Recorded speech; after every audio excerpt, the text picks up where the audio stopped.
is our current FCC tough enough to say to these biggest companies in the country, some of them, you have to do this. Not we want you to do it, we'd like you to do it, we urge you to do it, but you have to do it. And because there's so much money to be made, they'll say, all right, we're not happy, but they said we have to, so we will. I think in terms of universal service, they have no choice.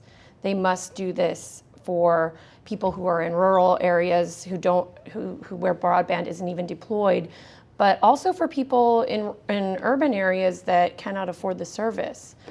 They need to revise the program that helps subsidize phone lines so that those subsidies are also available for broadband. And it's really important for our community because of all of the things that are going online.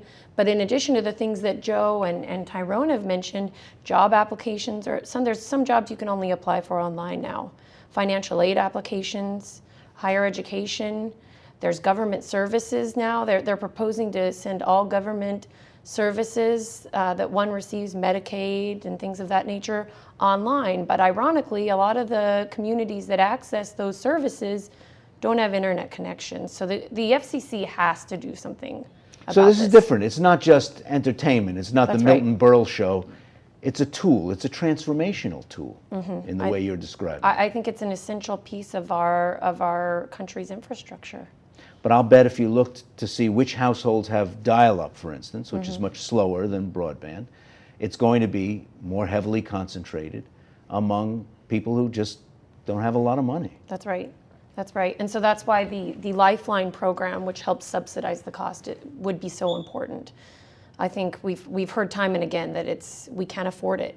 The other thing we hear is we're not sure how to use it. So another thing that NHMC has been working on is trying to make sure that broadband is in all schools and libraries, and that libraries have staff that can help people learn and use the technology in a way that will benefit them. One should not have to pay $100 or $150 a month in order to get a basic Lifeline broadband service. So this, And the yet, way you're that's what we describing have it, to it's do. so important that eventually everyone's going to have it more like the telephone than television. Right. It is. That is the goal. Whether we will get there and when we will get there is the issue. But yes, that's the goal. It is.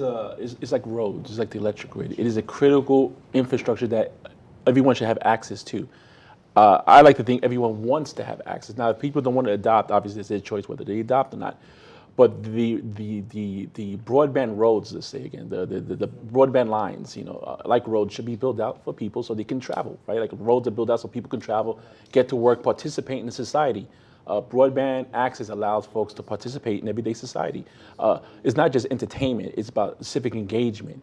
It's about going online to see whether your garbage, what day is going to be picked up, or is a snow removal coming, or we use the internet for so many things in our daily lives that we depend on, like health information. What's going on? I mean, my daughter is sick. What do I do to take care of her? All that is a basic infrastructure that we need to make sure everyone has access to.